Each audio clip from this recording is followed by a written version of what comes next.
It's one thing to understand the gospel, and it's another thing entirely to actually believe it, isn't it?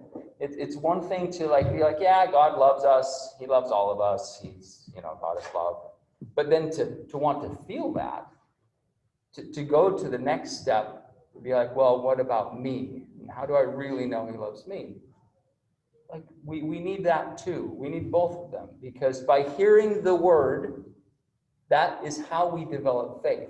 So hearing the word in here, learning about the gospel, learning what the doctrines are, what the stories are, that's how we begin to develop faith. And that's how it started as a small child.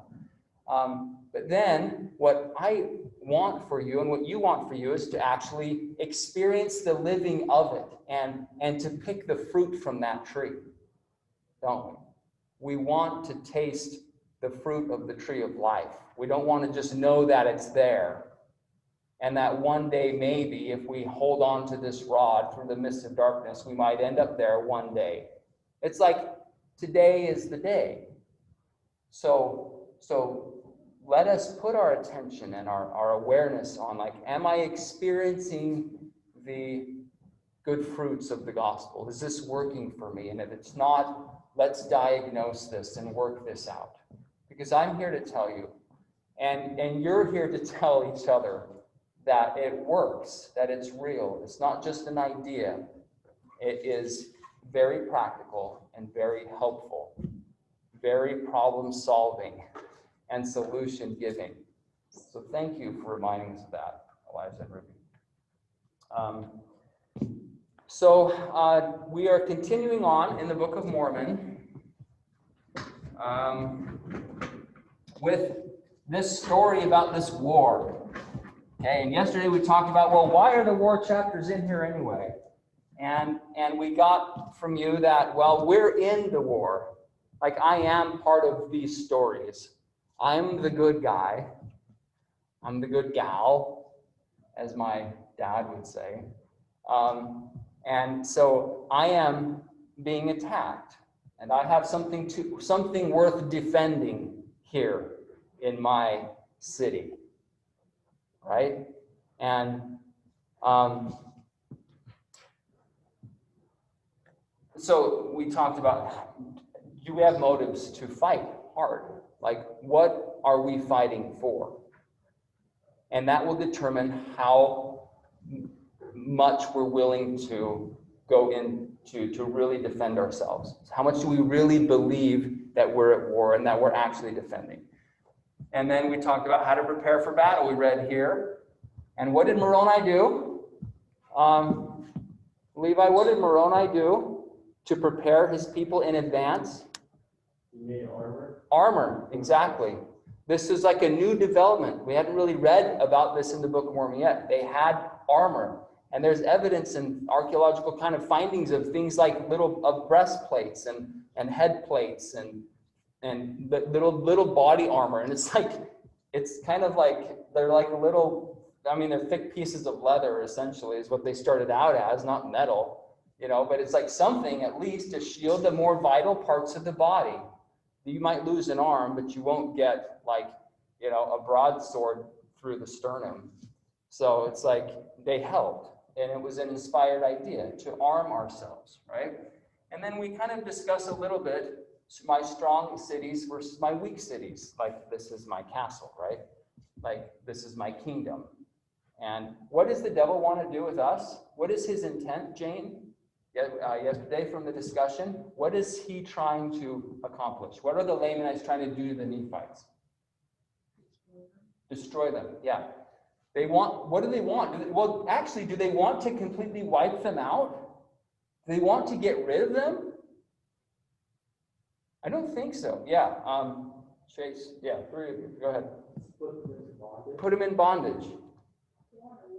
Yeah, they want to put a king over them. They want to use them for their own purposes, right? And if they can't do that, then sure, they'll just wipe them out. That's better than having the Nephites there at all, so just get rid of them. But if we can usurp their own power, if we can put them into bondage, make them our slaves and put them in our kingdom, that's even better, because then we get to use them for our own purposes. Taylor, something else? Same thing, right? So then if we're in this battle, then what are our enemies trying to do with us? Does Satan want to destroy you? Yeah. But first he wants to put you into bondage. Yeah.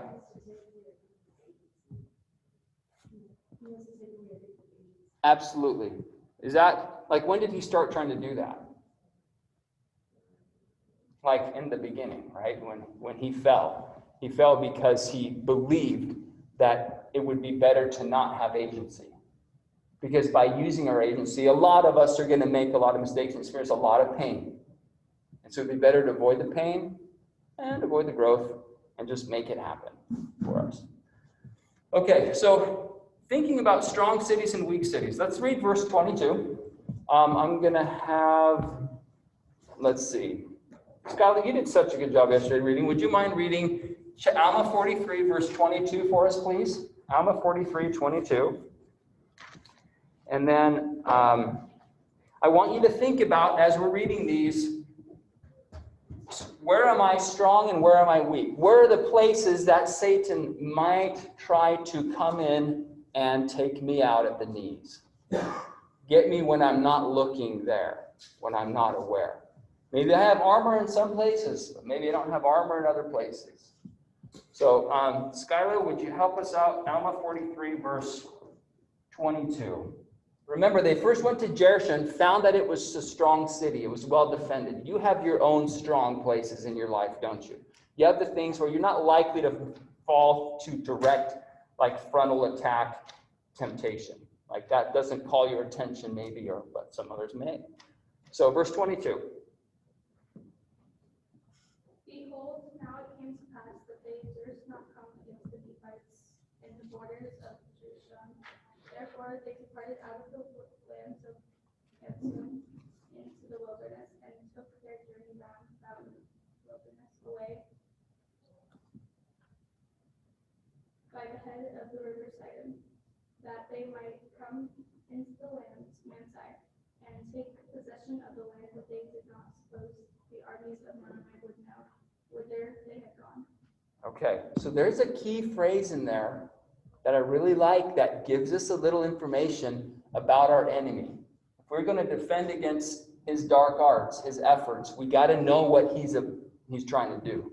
So anybody pick up a phrase in there that sort of helps us understand how he's trying to work?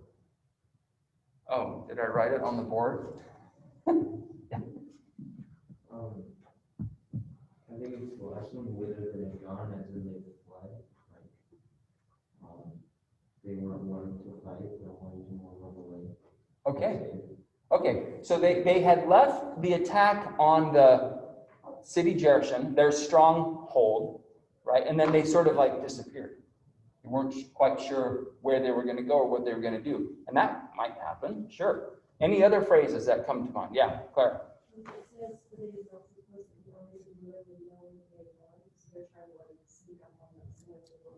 Okay, whither they had gone. Where did they go? What are they going to do next? Is he doing the same with you? Is he watching you closely to see the things that you do well? And he's like not likely to have success in trying to take you down, but are there areas where you can see, oh, seem to linger a little here, there, or to ponder a little here, there? Is that a hand, Jane? Okay. Well, it's kind of the same thing with Claire's saying, but it's a different word.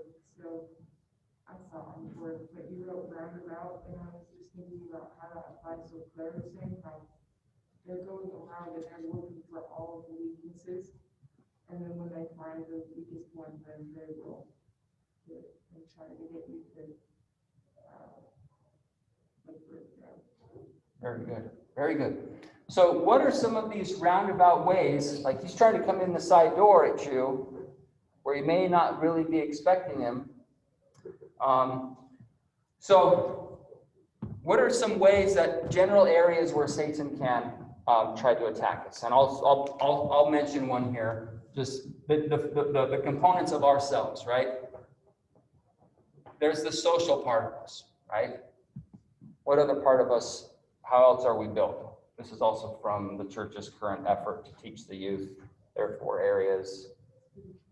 Okay, there's spiritual, good.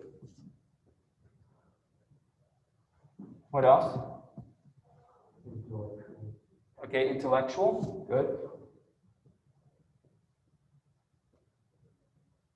And good. And in this physical, I'm going to put the body, and I'm going to also put materialism. They're not really the same thing, but they're part of this physical world. Okay? So if you were to fall, where do you think you would most likely be weak to fall?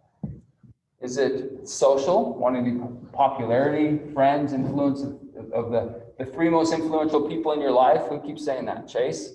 Right? You become, who keeps saying you're the sum of the three most influential people in your life? All right. So there's the social. That takes a lot of people down, that great spacious building, wanting to be part of the crowd, wanting to do what other people do, not wanting to stand out. Jane? You could also go the other way, like being alone, feeling alone. That could be another place where Satan might get you. Okay, great, absolutely. Physical body. The body has appetite, right? The body is a temple, and the body also is a challenge. That's something that we need to learn self-control. And the material world, money, like materialism, having our attention set on things of the world. And also, some of us, the challenge is going to be up here. It's going to be other philosophies, other ideas of how to live, of how this world works, of who I am, my identity, who other people are. So it's sort of like the intellectual challenge of, does the gospel make sense to me intellectually? And a lot of people fall because they don't seem to build those bridges. If you are to fall, where are you likely? You think for now, how you're built, that might be a weak city. How do you fortify it? Okay. Other thoughts about that? You know, I've changed at times in my life. I've gone through seasons of various pieces of these. On my mission, I thought at one point, I want to know the scriptures really well. I want to be a scriptorian. I want to be able to name chapter and verse of like tons of different things. And I realized in my desire for that and my prayers for that, that I was a little bit on the pride side. It wasn't necessarily for the purpose of teaching. And so what the Lord gave me was a serious challenge intellectually. And I had to work hard to come down from this intellectual high tower of thinking that I had it all understood. And then I got some challenges intellectually that came to the doctrines, and I had to humble myself and say, no, I don't need that. I'd rather be safe and secure in my understanding than to be out on the edges or be seeming to be knowledgeable or smart about the gospel. I just want to live it. So that was an interesting challenge for me. I have a lot of smart friends, and they are really challenged intellectually by the gospel, but it could be any of these. So ponder about yourselves, right? Where am I? How can I defend myself? Okay, let's read verse 23 to 26. And Barrett, could you help us out here? We're going to be in the Gospel Library, Book of Mormon, Alma 43, verse 23 to 26. In fact, why don't you read 25 and 26, and then we'll have somebody else read 23 and 24. Brogan, I see you've got it open. Would you mind helping me out with Alma 43, 23, and 24? So what happens next? The armies leave Jericho. We don't know where they went. They're going roundabout somewhere. We need help to figure out what's going on. Where is he going to attack next? Go ahead, Brogan.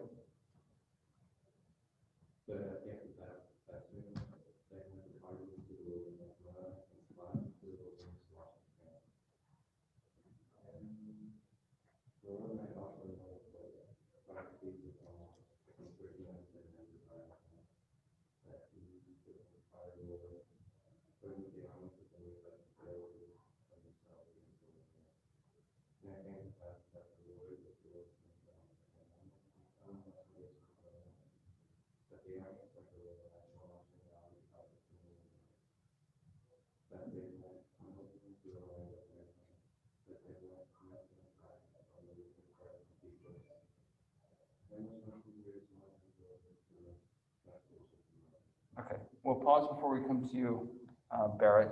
What is significant about this? There's so much meaning packed into that verse 23 and verse 24. What gets your attention there? That's helpful to us. Teaches us about us in the war.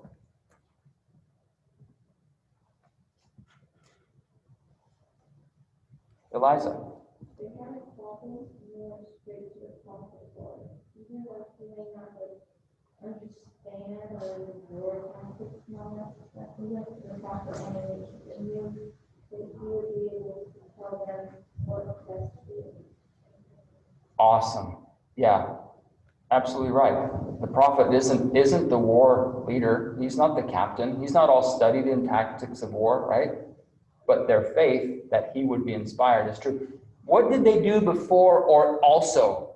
Also, what did they do besides send certain men to talk to the prophet to get information about how to defend themselves? What did they do first? They sent spies. He did something very practical. He's like, okay, this is what I know how to do. Okay, I'm an army general. I'm going to send spies out and I'm going to try to follow them and see where they go. Very practical, very much what can I do first on my own? What resources do I have that I can do instead of just waiting for other people to solve my problem? You're absolutely right, Eliza, but they did both. He said, and also, yeah. I think that the Lord rewards effort. So when we want, like, say, an answer personal revelation, we just go, please give me this answer. And then we go to bed or we go do something else. We don't actually put any effort into getting that answer ourselves. We're probably not going to get that answer because we're not putting that effort in. Good. And another one of you commonly says, like, don't let your expectations exceed your effort, right? The Lord rewards hard work. And these are all true. We by exercising our own abilities first, we show the Lord we have real intent. And we incorporate all the other resources available to us, including counsel from bishops, from parents, following what our prophet has to say, because he knows. He may not be a teenager, but he knows what I'm dealing with. And so the advice coming from him is good advice. Okay, anything else about those verses?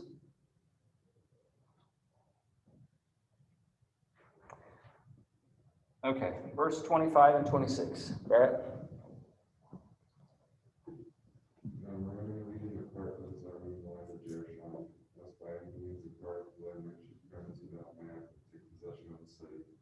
Because the remaining part of this army marched over into the land of Manasseh. And he caused all people in the border of the land to gather themselves together to plow against the Lamanites, to defend their land and their country, the rights of their rulers. Therefore, they were very against the time of the coming of the Lamanites. Okay. Okay, so what did they do? They got advice from the prophet, and what did they do? Ethan? What did they do when they got information that said, oh, they're heading over to Manti? What did he do? Moroni. He went over there, right? He followed the instructions. It's so obvious. It's like, yeah, duh. But they did it. Like, they actually listened to the counsel of the person that was in a position to help them. That's no small thing. It seems obvious, but, how easy is it to always just do what you know is the best thing, or to take the advice of those who have gone before you and of the prophets and our local leaders and even our parents who love us? Like, they actually did it. But then there's a couple of important phrases in 26. Okay? Gathered together. They gathered together to prepare themselves. What is this business? I'm going to ask you, Ben, okay? What is this about gathering together that somehow helps us defend against the enemy's attacks. Gathering together. We have support from others. From who? Okay. How do we gather? Where do we gather? Where are the gathering places for us in this battle? This is one of them, is not? Seminary. We're gathering here at the direction of the prophets. This isn't just the stake president's idea. This isn't just something we came up with, okay? This is a church-wide thing. We are gathering, just like the prophet suggested to do. We're gathering. There's strength in numbers, okay? We gain strength from knowing that other people are also trying, that we're not alone in this battle. We can call on one another. We can gain strength from one another. Have you thought, can you think of a time maybe when you have gained strength from gathering? I think, Jane, you mentioned this a minute ago, like the social side. Yeah, maybe the struggle could be, and I've experienced this plenty on my own, feeling like I'm in a crowd of people and I'm completely alone, right? I'm not saying that's what you're experiencing, but like sometimes we gather, but we don't feel part of it. Why is that? Why would that be? And sometimes we gather and we're totally part of it and we gain strength from it. But think about that. Do you have any comments about that participation in the gathering? Gone through phases when I've gathered and not participated and therefore not benefited from the gathering that's taking place. Ideas? Yeah. People might feel, I guess, not accepted or embarrassed listening. Okay. Good. I wonder why that is, having been there myself, reflecting back. Why have I been reluctant to participate? I remember I was in like 6th or 7th grade. We had these little camps of like, they call them peer counseling. And there was a group of kids all playing and something, and I was over here standing on the side. And a teacher noticed that. And they're like, hey, what's up? It's like, I don't know. It's just like, I was like, I don't know. Probably just like that. I don't know. And they're like, listen, it's up to you to put yourself into it. You don't need to wait for somebody to come over here and gather you in and usher you into the fun and into the crowd and into the activity. It's like, you need to put yourself in there. That was hard to hear. You know what they might have done is come and pampered me and patted me on the back and say, oh, are you okay? And what's wrong? And they're like, you need to put yourself in there or you're going to be standing alone, basically. And that's not going to be good for you. And I was young, and that was really, really good advice for me because I'm kind of shy. I'm kind of an introvert. So like I had to learn that if I want to benefit from what's happening in the gathering, I have to put myself in there and then I can benefit. Would the people benefit here if Moroni gathered them at the word of the prophet and they're like, nah, I'm not going to gather. I won't get that strength. I'll be over here fighting my own battles all by myself with the Lamanites instead of gathering and being strengthened by the group. Okay? Something to think about. It changed my perspective to have that advice given to me. And it might help you too. Like you just got to put yourself in there and forget about if you make a fool of yourself or whatever. Like, yeah, you're going to. That's fine. We all do. You got to live with it. If I was afraid of making a fool of myself, trust me, I wouldn't even come here and teach because I probably do that every day and I just have to be okay with that. Saying something dumb or making a fool or tripping over words or getting something wrong, like, okay, it's whatever. I'm going to try my best. And we got to do the same thing. Thus they were prepared against the time of the coming of the Lamanites. So the question, let's see this. We got something to think about, something you wrote about. What role do you actually give the prophet in your life? What actual role does he play? just somebody far off who has some good advice that that's optional for me? Do they really know what's going on? They're a bunch of old gentlemen, right? Like, do they know? Do they identify? Is there advice? Is there counsel? Are there ways appropriate for today? Or are they out of touch? You read the blogs, man, a lot of people just think they're a group of, basically 15 old white guys who are trying to control a whole, 16 million people. Okay, is that true? Are they in touch? Do they know? What do you think? What role do you give prophets in your life? Do they have a role to play? Am I interested in what they have to say on an ongoing basis? Does it help me when I do what they say? I think that's the real proof. Do it and see what happens. Follow the advice and see the fruit. And see, do they know? Does it work? Does For the Strength of Youth, does this little youth guidebook, does this actually do anything to help me? Or For the Strength of Youth, okay. 44, 48, and 49 in the next 50 seconds. Can't be done.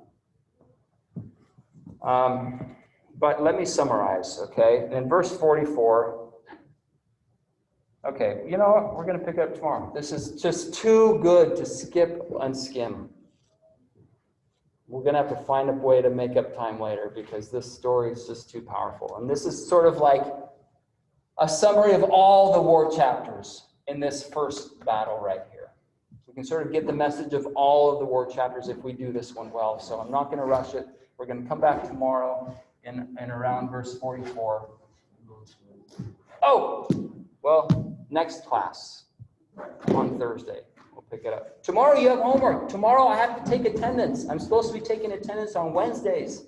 So what are you supposed to do on Wednesday? Here's the assignment. Okay, you all have the reading chart, right? You already know where you're supposed to be. On Wednesday, there's a reading assignment. So for attendance, you need to read that thing, whatever's written there for that day. And I can tell you if I want to. There it is. So it's tomorrow, 9:30. Well, that's supposed to be, is that right? That's an old one. That's what I'm looking at as an old one. Don't do that. It should be a doctrinal mastery. So anyway, do that reading and text me or message me when you've done it to say something you learned. That'll be your attendance for tomorrow. Send me an email or call me or text me something you learned from tomorrow's Wednesday reading, okay? That's how I can mark you present. That's how we'll do it on Wednesdays typically. I'm so glad you're here. Care a lot about you guys, and I hope you have an awesome day. I'll leave this with you in the name of Jesus Christ. Amen. And the closing prayer, I had invited